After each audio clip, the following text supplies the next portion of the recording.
ચલો જોઈએ આજે નીટનો ડે 7 છે, એમાં આપણે MCQ સોલ્વ કરીશું.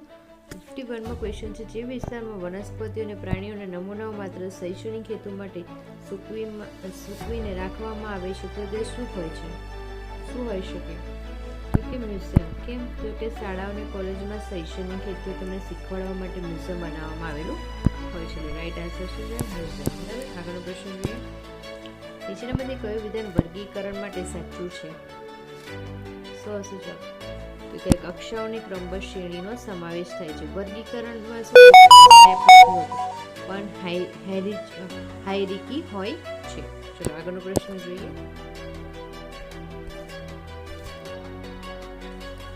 હોમો સેપિયન્સ માટે સાચો વંશવાળી ક્રમ કયો છે? શું આવશે? હોમો સેપિયન્સ પૂછ્યું છે તો કે સી ઓપ્શન. બરાબર. કેમ? તો કે પહેલા શું આવશે? જો તમે લખીએ તો સમુદાય, બરાબર, પછી શું આવશે? તો કે વર્ગ, પછી શું આવશે? તો કે શ્રેણી, પછી શું આવશે? તો કે ગુણ. બરાબર. ચલો આગળનો પ્રશ્ન જોઈએ. ICZN નું પૂરું નામ આપો. આ તો બધાને કહેશે ખબર. ઇન્ટરનેશનલ કોડ ઓફ ઝૂઓલોજીકલ નોમેનક્લેચર, પ્રાણીઓના નામકરણ માટેની સંસ્થા. આગળનો પ્રશ્ન જોઈએ. સજીવમાં જયા પછી એ કઈ રીતે વ્યાખ્યાયિત લક્ષણ બને છે? વ્યાખ્યાયિત પૂછ્યું છે તો બોલો શું જવાબ આવશે? કારણ કે તે નિર્જીવ, પહેલો ઓપ્શન એ નંબર આવશે. કારણ કે તે નિર્જીવમાં કદી હોતું નથી. જયા પછી એ શું છે? સજીવનું લક્ષણ એવું છે કે જેમાં કોઈ અપવાદ નથી. બરાબર. આગળ વાત કરીએ. નીચેનામાંથી કઈ ટેક્સોનોમિક એસિડ રેફરન્સ સિસ્ટમના સંદર્ભમાં ઉપયોગી છે? તો કે હર્બેનિયમ.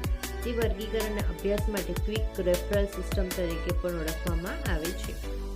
આગળનો પ્રશ્ન જોઈએ.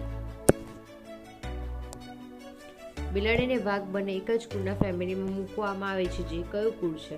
તો કે આપણે જૂના લેક્ચરમાં વાત કરી હતી, એને ફેલાડીયા કહેવામાં આવે છે. ફેલિસ એટલે બિલાડી, પેન્થેરા એટલે વાઘ. બંને કુળ છે ને જે ફેલિડેના છે.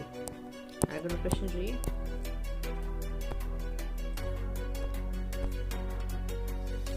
વર્ગીકરણ કયા સ્તરના આધારે પ્રતિકૃતિઓને મૂકવામાં આવે છે? સમુદાય અથવા સૂચિ. જુદી જુદી પદ્ધતિમાં તેને જુદી જુદી રીતે મૂકવામાં આવે છે. દાખલા તરીકે વેક્ટરમાં તો કે પ્રોટિસ્ટા સૃષ્ટિ. બરાબર. આગળ જોઈએ પ્રશ્ન. લિનિયર દ્વારા આપવામાં આવે વર્ગીકરણ પદ્ધતિ કયા પ્રકારની હતી? શું આવશે? તો તે કૃત્રિમ પ્રકારની હતી. આગળનો પ્રશ્ન જોઈએ. અંતિમ પ્રશ્ન. સજીવોના વર્ગીકરણની જરૂરિયાત કેમ ઊભી થઈ? તો કે સજીવોના અભ્યાસને સરળ બનાવવા માટે. બરાબર. કરોડો સજીવોને યાદ રાખવા છે ને અશક્ય છે, તેને વર્ગીકરણ કરવું જરૂરી છે. થેન્ક યુ અને પ્લીઝ સબસ્ક્રાઈબ કરજો મારી ચેનલને.